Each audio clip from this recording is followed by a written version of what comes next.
This episode is brought to you by Strength Portal. You need a single software platform that enables your trainers to deliver consistent, high-quality workouts, track client progress, and scale your business. The problem is you're still using pen and paper or basic spreadsheets to run your business, which leads to poor client experiences, inaccurate tracking, and prevents you from growing your business, making you feel frustrated. Strength Portal understand your challenge and have worked closely with the HIIT industry to create a software platform to manage and scale your niche business. You can integrate with MindBody, manage a standardized exercise and workout library for your team, track workouts effectively, and produce client reports at the click of a button. Strength Portal is used by multiple businesses in the high-intensity strength training community, namely Discover Strength, Smart Strength Austin, MedX Precision Fitness, and more. Starting with Strength Portal is super simple. Number 1, sign up for the best package for your business. Number 2, let Strength Portal take the load off and help onboard your business onto the platform. And number 3, start delivering consistent workout experiences and scale your business to the next level. To help support the podcast, please go to strengthportal.com/high intensity business and sign up now so you can stop feeling frustrated about your business and start to scale your business to its true potential. Go to strengthportal.com/high intensity business.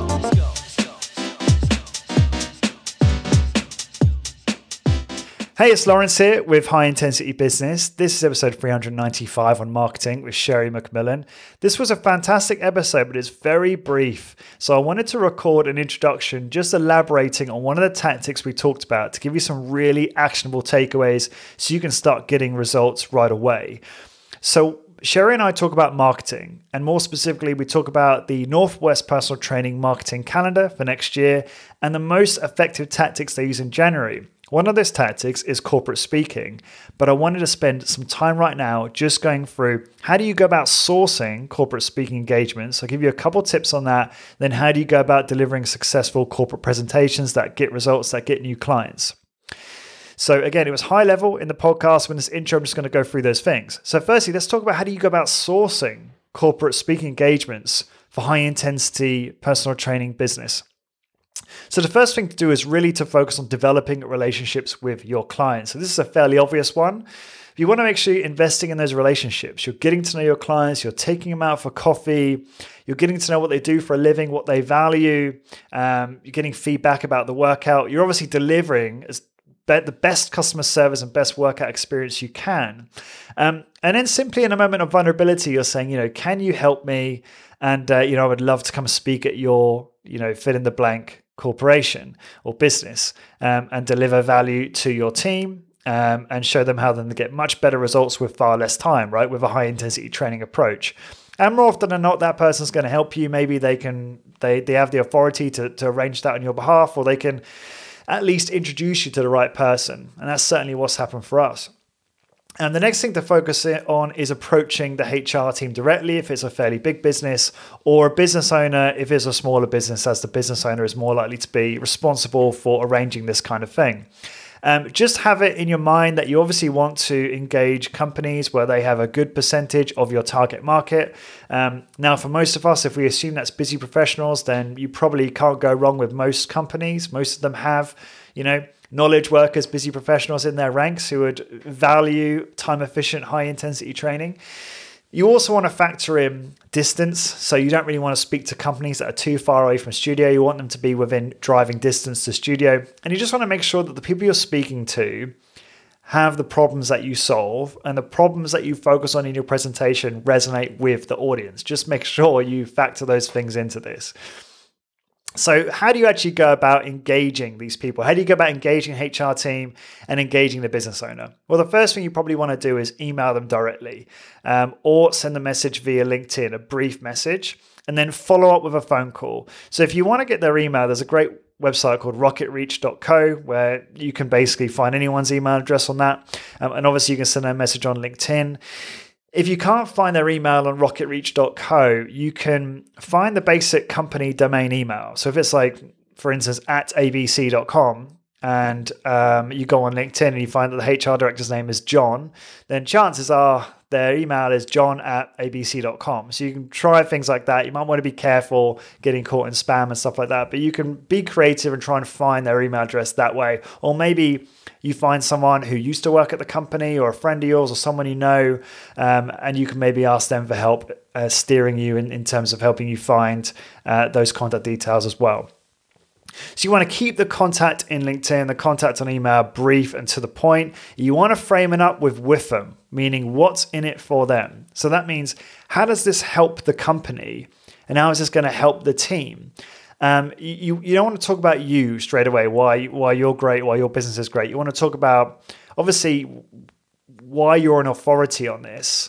And you can talk about time in business, your qualifications, whatever, your particular methodology for training clients, and then just immediately go into how you can add value to the team. So they want to know, how is this going to, why am my staff going to find this interesting? Why are they going to care? And how is this going to help them? And how it's going to help the company? So you can talk about things like improving their well-being, improving their productivity, so you're going to drive greater revenue for the company, for example. So you can really focus on that stuff in your communication, and then just make sure you follow up. So if you sent that email or that LinkedIn message, make sure you follow up with phone calls and emails 2 or 3 times, because a lot of the time, the opportunity happens on the follow-up. It doesn't usually happen on the initial contact. Just make sure you follow up with that as well.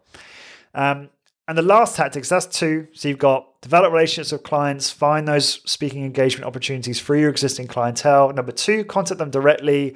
And number 3 is, if you've done corporate speaking engagements in the past, contact them to ask for referrals. So if you've done a good job, chances are they're going to be happy to then refer you to other opportunities as well, other friends, colleagues they've got in other businesses, and make that and broker that introduction. So you can then, again, go with the same approach in terms of explaining how you can deliver value to their team and to the company, and then hopefully open other doors that way as well. So those are 3 effective tactics for you to actually find those speaking engagements. And there's more, of course, but those are the 3 that first came to mind for me and what we've tried. And the next thing I want to do is just briefly talk to you about how do you actually go about delivering an effective presentation. So the first thing I want to say is, don't bore your audience with loads of slides, especially slides with lots of words and graphs and things like that. If you do have slides, they should mostly have attractive images and very, very minimal words. So next, I'm going to take you through the presentation format. This particular format was inspired by the author of Business Made Simple, Donald Miller, who's a great storyteller, and I really like his approach to keeping presentations simple but very effective. So the first step is to make sure that your presentation focuses on the problem straight away and creates that tension immediately. I wouldn't even bother introducing yourself. I would just get straight into the problem immediately. So that might be, without missing a beat, you just say, you all know you need to exercise, but the problem is you don't have the time or energy.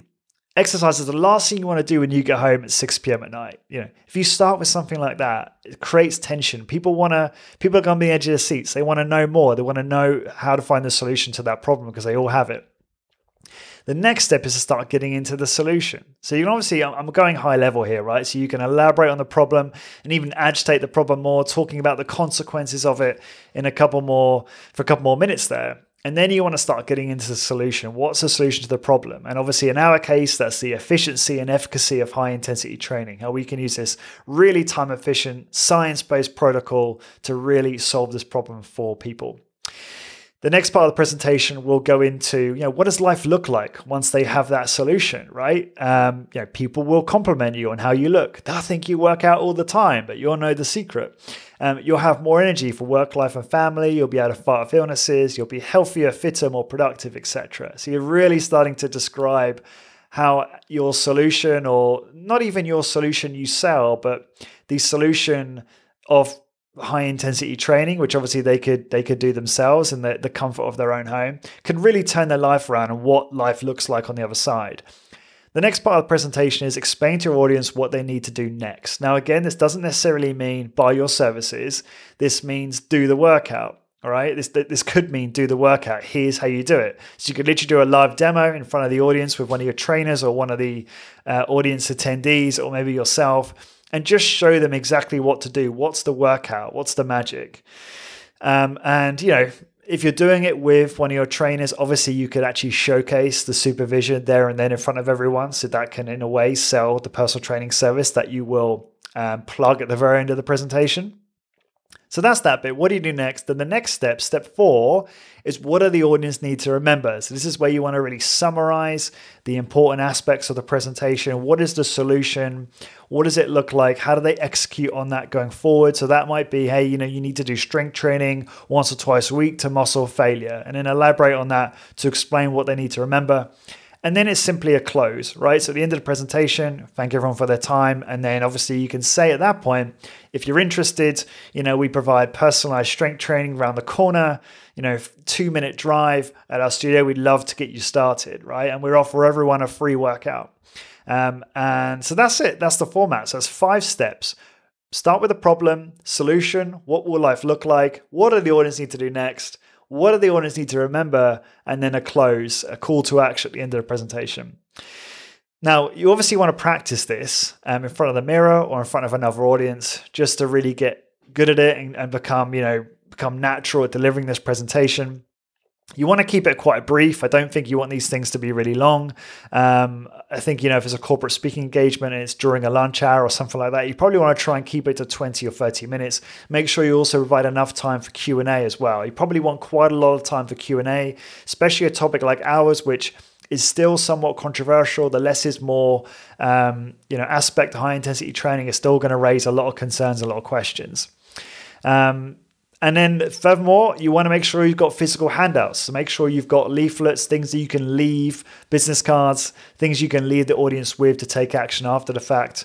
Although I would look to maybe have some kind of sign up sheet there so you can actually capture people's names, emails, and phone numbers so you can be more proactive. If you give cards and leaflets out and that's all you do, it's a passive approach. It's probably not going to return that high. Whereas if you actually or produce a high return, was actually capture people's details, name, phone number, email on some kind of form, and then take that back to studio. Then you can follow up, and then you're likely to have much better conversion. So that's it. I hope this was useful. I just wanted to get straight into the meat and the tactics and how you actually go about getting corporate speaking engagements and then delivering on them effectively. I really recommend you read Business Made Simple to get a more in-depth understanding of how to deliver a successful presentation. Obviously, I went pretty high level there just because I wanted to keep this brief. And so without any further ado, please enjoy episode 395 with Sherry McMillan on how to really succeed in marketing in the new year for your high intensity training business.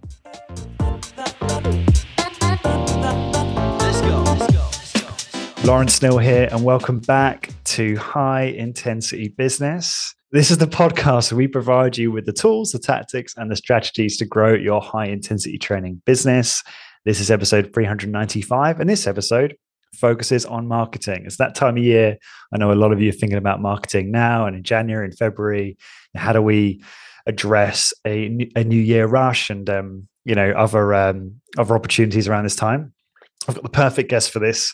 My guest today is Sherry McMillan. Sherry is a fitness columnist, author, and owner of Northwest Personal Training in Vancouver, Washington, awarded both the Better Business Bureau's Business of the Year and Chamber of Commerce Community Builder Award.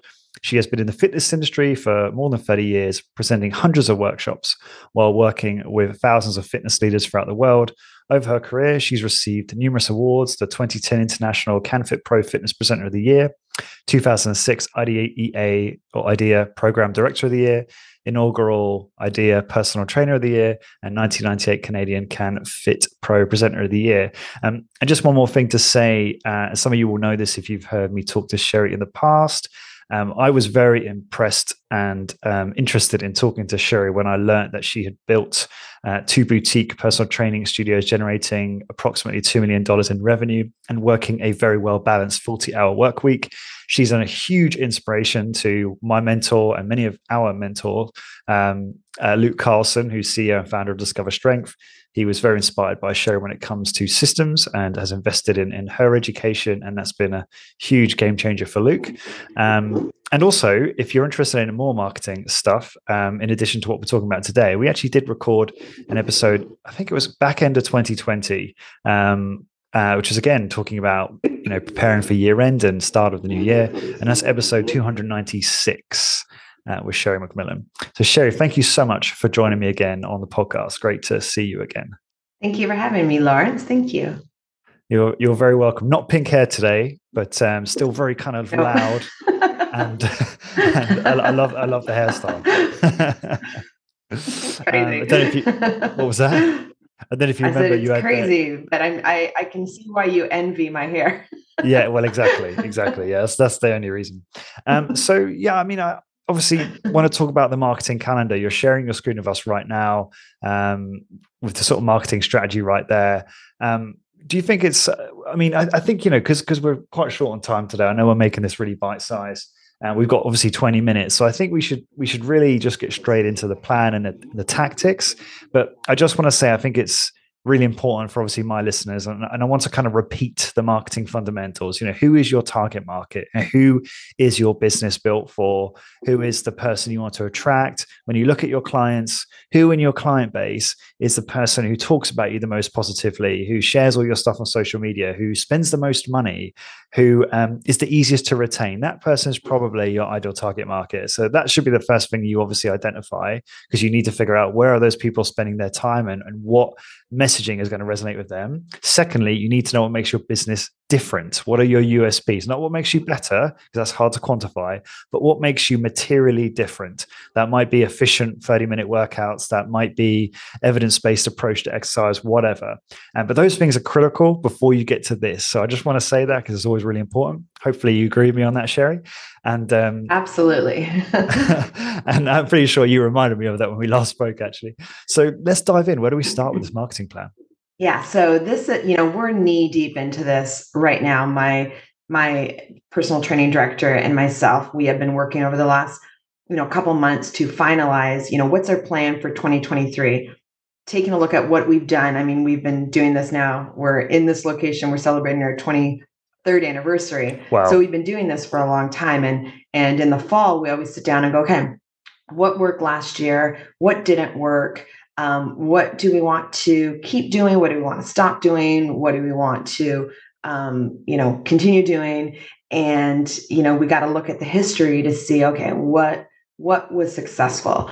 And so we sit down together and we just finalize what our plan is going to be for 2023. And most people, unfortunately, they don't do this. And so they kind of fly by the seat of their pants, and they're like, okay, what should we do next month? Well, if you're asking yourself today what we should do in January, you're too late. It's like you should already have everything in place and, ready to pull the trigger and be ready to go. And so once you set up a plan like this, then it makes it so easy, so much easier for you, your managers, to just execute. And, I'll take this calendar and I will place it into my time management calendar. My managers will do the same. And then we always work backwards. We know, okay, if it's going to take us 2 months to promote something so that it's successful, and it's supposed to launch, March 15th, we better make sure we've got everything ready to go January 15th for that March 15th program or promotion or whatever it's going to be. And so this helps to keep us organized. And it's just a really important system to have in place to allow your company to thrive, your revenues to grow, your clientele base to increase. And we have this set up, for throughout the entire year, month by month, and it's relevant to our business and relevant to our community and what's going on and what we need to sort of capitalize on and leverage to make sure that we're getting the most bang for our buck and most bang for our efforts. Love it. Okay. So do you want to walk us through this document in front of, I can see right here? Yeah. God, there's a lot for January. Absolutely. Wow. Yeah. Every month is a lot, actually. But, January is a very important time for our industry, right? And in fact, you can see in that first sort of section where it says promotion, what types of messaging we might have in our community, such as, especially, after the pandemic, like exercise is medicine, health is wealth, health is your best investment, transform your body, change your life. This is what aging looks like. These are some of the messages that we sort of lead with in any of our campaigns, any of our initiatives. And then you can see the next point is that 40% of my budget is spent at this time period. So, and that should be the case for, most of us, especially in that sort of northern hemisphere where you've got the seasons. We just know that January is the greatest opportunity in our industry with, New Year's resolutions, and people just come off the holidays and they come off of indulging and they're ready to focus on their health and fitness. And we want to be first of mind. So this is where we're spending the majority of, our budget throughout the year is just in January. That's a big chunk of our budget. Mm-hmm. And so this is a really stupid question, but you said they're Northern Hemisphere. So is it really dark and cold in Vancouver, Washington in January? Yes. Like it is here? Exactly. Yeah, we have the 4 seasons, and it is cold and rainy and dark. And, we just, when you have 4 seasons like that, you take advantage of, for us, our most important month is January. Our next most important month is September. That's because, kids are going back to school in our area, and we're coming off of summer, and, it's sort of that fall back into fitness, and people are ready to turn over a new leaf, so to speak. And that's the second best opportunity for us to make sure we're front of mind. So when people are thinking about health and fitness and training, they're thinking about Northwest Personal Training. They're thinking about us. And so we'll spend another big chunk of our marketing budget in September. So it's really important because, wherever you are in the world and in your community, you need to know what are your prime seasons, what are your prime months. Like for us, it's hard to really sell training in July and August because it's summer, it's gorgeous here, it's not raining. And so people don't often want to be indoors. So they're not thinking about, oh, I need to purchase personal training right now. I need to start with a trainer. They'll think about that in September, but it's, you don't want to spend a huge chunk of your money during a time when people just aren't thinking about it. And we use the analogy in the fitness industry of like a fruit tree. And you use the analogy of you want to go to that tree and you want to shake it when the tree is full of apples. And you put a little bit of effort in and the apples are coming down. You can harvest a lot of apples. But if you go to that tree and you shake it when there's hardly any apples in the tree, you might shake so hard and you might get 1 or 2 apples. So it's that kind of analogy. You want to spend your time, your energy, your money, your efforts during the seasons, the time in your community, your area, when there's a lot of people that are thinking about health and fitness, and you'll get the most bang for your buck during that time, if that makes sense. And how do you figure out the budget? Is it do you come up with a number that you're prepared to invest for the entire year and then divvy it up that's across a great question. the months? Or please expand on that. Yeah, that's a great question. In sort of best practices, typically you want to spend about 2 to 5% of your total revenues on marketing and advertising. So you can just kind of go backwards and say either, what's my current revenue or what's my goal revenue? And I want to spend 2 to 5% on that, on marketing and advertising. And if you're really good at sort of grassroots initiatives, then you can spend less. If you have a really great reputation, if you get a lot of free marketing advertising, you can spend less because you've just got some good solid initiatives set up that don't cost as much. But typically somewhere in that 2 to 5% is what you should be that should be your goal in terms of what you would spend to get to reach those types of revenue goals. This episode is brought to you by Strength Portal. You need a software platform that enables you to track workouts, deliver consistent high-quality client experiences, and scale your business. The problem is you're still using pen and paper or basic spreadsheets to run your business, which leads to inconsistent workout experiences and stifles your business growth, making you feel frustrated. Strength Portal have worked closely with the HIIT industry to create a software platform to manage and scale your niche business. Strength Portal is used by multiple businesses in the high-intensity strength training community, namely Discover Strength, Smart Strength Austin, MedX Precision Fitness, and more. To help support the podcast, go to strengthportal.com/high-intensity business and sign up for your ideal package now. That's strengthportal.com/high-intensity business. And now back to the episode. Let's go. Understood. So shall we go through January? So just before we do that, actually, Yeah. I'm assuming this is basically one side of A4, one page, and you have a page for each month, basically. Is that how it looks? Exactly. Yeah. Just Yeah. scroll down. It's like all the way down there. Here comes Wow. February. So it's basically, That is so cool. if I was to print this out, it would be a legal size sheet. And keep in mind, we've been doing this for 23 years. It used to be an 8.5 by 11. It just keeps getting bigger. Right. So as you add more initiatives and you do more things and you have the team to be able to support that. So if someone's just getting started with their business, understand that we've been doing this for 23 years. So you might go through this list and go, oh my God, that's way too much. I'm overwhelmed. That there's no way I could achieve any of those things. Just pick a couple things, like a couple initiatives that you feel really passionate about, and focus on those things. And then you build from there. This isn't what we started with 23 years ago. So that's important. Thank you so to much for saying that, because I was thinking that, and I really appreciate you saying that. And I think the best way to go from here would be to really find almost the 80-20. Like, what do you think, which bullets here do you think are the most impactful? I'm wondering if it's the ones highlighted in green, and maybe the bullets that you think are the most impactful, we can just focus on those for the rest of the time on this podcast, because then then the listeners can execute on those specific ones. So what are the ones that really stand out for you as having the highest return in your opinion, Sherry? Yeah, well, I mean, it's funny that you say that. Green is not necessarily the ones that are the most impactful. They're the ones that we struggle with achieving, committing to on a regular basis.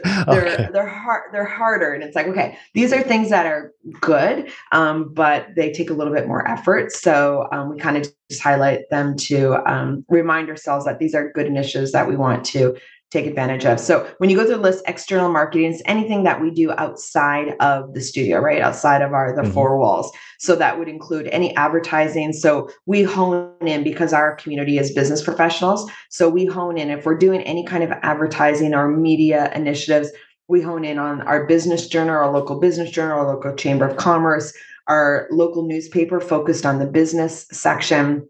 There's also a local, Be Local, which is goes out to all new residents in our community. So we want them to know who we are if they just move to our community. So that's where we focus our advertising. Then we do corporate outreach, means that those are initiatives we do with businesses in our community, where we will reach out to HR directors or owners and propose, something that we do with their team, their employees. So here we're proposing to do a makeover, is their January makeover challenge, or do a health talk for them. We'll do door prizes at local events. We do every week, we do a press release to local media. So we will be focusing on New Year's resolutions, and January tends to be a time where the media, TV, they're always talking about health and fitness. So it's a great opportunity to put yourself in front of news reporters and producers and say, hey, I'll come in and do a segment on, adhering your New Year's resolutions or achieving your New Year's resolutions. So we do that. I propose those weekly, and I have a different topic that I try to suggest for the media, so that they pick it up and say, yeah, we'll have you come in and do that. Speaking engagements in our community, again, January is a great time to promote that or suggest that. And then we have partners in our community, like we have a nonprofit partner. Well, we'll promote them. They'll promote us. And then we also do a local business partner that will they'll highlight us to their customers and vice versa. And we try to joint venture, typically small business. Right? Yeah, exactly. Yeah. So that's our external marketing. Just to pause you for a second, Sherry. No, that was great. Yeah, what on this list historically has produced the highest return for you, would you say, on that external marketing side? Is there any one thing that's particularly powerful? Yeah, I think whenever we can get in front of business professionals, so whenever we can get out to do a presentation or some type of active talk or something with a business, and that we tend to get a number of leads that way, because we'll go there for like 30 minutes, 45 minutes, and we'll get a number of contacts and we'll bring them in for a complimentary session. So, and once we get them in for an initial session, we have an 80% closing ratio of clients who will then invest in our services. Got it. So anything that we can get in front of business professionals is really helpful for us because that's our demographic. Let's just focus here for a second then. So how do you Yeah. do that? I mean, this is really interesting to me because I have literally just been working with one of my clients who is a staff member of a large American medical tech company based in Galway. And he's amazing. And he's a huge advocate for us. So I've been talking to him and I literally sent him a slide today to share with his HR team to basically say, hey, look, this is what these guys do. They want to come in to talk about how they can, improve the health and wellness and productivity of our team. And so he's helping me do that. And then I'm looking to then speak to, a group of people, or as many people within the organization as I can, because they're right around the corner from us. So it just makes a lot of sense too. Yeah, absolutely. So that's how I've gone about it. I've gone about it through my client. I've developed that relationship. But I'm just curious, how do you go about it? What's your process for those speaking engagements? Yeah. That's exactly the way to do it is, take a look at your current clients and who are your clients and what businesses do they own or manage. And whenever they know you and like you, it's so much easier to get a foot in the door, to be able to talk to the decision makers. If you're just cold calling, going to businesses in the community, that's much more challenging. So if someone already knows you and you have a relationship, that is the way to suggest that either, hey, let's come in and do a talk on health and fitness in January, or why don't we host a fitness challenge amongst your sales and your customer service team, and they can compete against each other and get points on who adheres to the healthy initiatives that we address or what we focus on. So that's exactly the way to do it. If you have a relationship, it's so much easier to just get in, and then it can become something that you do a couple times a year, and it can develop into something that you do on a weekly basis where, we'll go in and we do workouts at businesses in our community because we started with a health talk. And then they're like, hey, why don't we bring you in once or twice a week and you do a workout, for our staff and they can participate for free as part of our sort of corporate health and wellness program. So there's opportunities to do things on an annual basis, a monthly basis, a quarterly basis, a weekly basis, depending on the company and their budget and what But most companies have some type of focus on workplace wellness, and so you've just got to figure out how you can help them achieve whatever goals that they have for that program. Okay, Joe. There's one other point here too, which I'm sure you probably agree with, is even if your individual client is not an employee, there's probably 1 or 2 degrees of separation between them and someone who is, so I had another client who happened to work for this same company, and he connected me with the HR team because he used to work there. So that's just the same. That's just as good. Right. And yeah, absolutely. And it was just a lack of initiative on my part to actually follow up, but that was a golden opportunity. So just to summarize then, okay, so leveraging your existing relationships to try and infiltrate organizations to do speaking, and obviously now's a good time getting in shape for New Year's. And here's the thing, right? It's like, a lot of companies are desperate for this kind of thing. They want you to connect with them. They want you to come and provide a free, value on how to get into shape for their team, because it's just there's only upside really. So I think this is a great one. Is there any other ways in which you would do it? I guess, would you just directly email or try and contact the HR team in a corporation and do that, I guess, across maybe 5 or 10, play the numbers a little bit until you get an opportunity, something like that? Yeah, I mean that's what people do who cold call, is they just try to figure out who's the decision maker. And for something like this, it's typically the HR director. If it's a smaller company, the owner of the company may be the HR director. So you just want to at the end of the day, explain to them how your support can help them either reduce their costs, like healthcare costs, or sick time away from work, just by focusing on health and fitness and how it can be a huge return on, their investment by just making their workforce much more healthy. So at the end of the day, they want to know like what's in it for them. How are they going to benefit financially, and whether it's from a business, revenues or reduced expenses, or just team camaraderie and just getting people together, focusing on doing something that's good for themselves, and the owner can help establish that they're the ones who are like, caring about their employees and want them to be healthy and fit. So there's a little bit of goodwill there as well. I love that. Unfortunately, Sherry, that's all we have time for today. And I should have said, for everyone who's listening on the podcast, go to the blog post and go to YouTube, and you'll find the video which gives you the screen share that Sherry is providing right now, where she's actually presenting the activities for January, the marketing activities. Sherry, would you be? Yeah, thank you. I was just going to ask you if you could scroll down a little bit. That's great. Internal marketing, social media, workshops we do, specialty programs, events we host, team accountability, fitness, birthdays, anniversaries, like everything that is going on that month is listed on this flyer. And we have orders, and then we just got to execute. Yeah. Thank you so much for being open about this. Not many companies would, right? Because they're revealing their secrets, but you have an abundance mindset, and I appreciate that. I appreciate you sharing it with us. It's really helpful. Sherry, I hope I really, as always, enjoy talking to you, and I hope we can do this again soon. Best way for people to find out more about you and your services? Yeah, they can. They can go to our studio website. NW stands for Northwest, nwpersonaltraining.com, and they can see how we operate and run our business.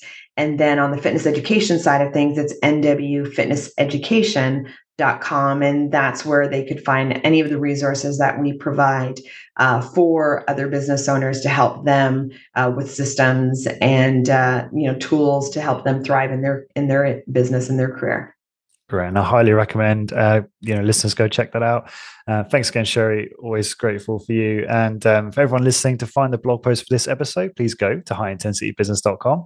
Just search episode 395. And until next time, thank you very much for listening. This episode is brought to you by Strength Portal. You need a single software platform that enables your trainers to deliver consistent, high-quality workouts, track client progress, and scale your business. The problem is you're still using pen and paper or basic spreadsheets to run your business, which leads to poor client experiences, inaccurate tracking, and prevents you from growing your business, making you feel frustrated. Strength Portal understand your challenge and have worked closely with the HIIT industry to create a software platform to manage and scale your niche business. You can integrate with MindBody, manage a standardized exercise and workout library for your team, track workouts effectively, and produce client reports at the click of a button.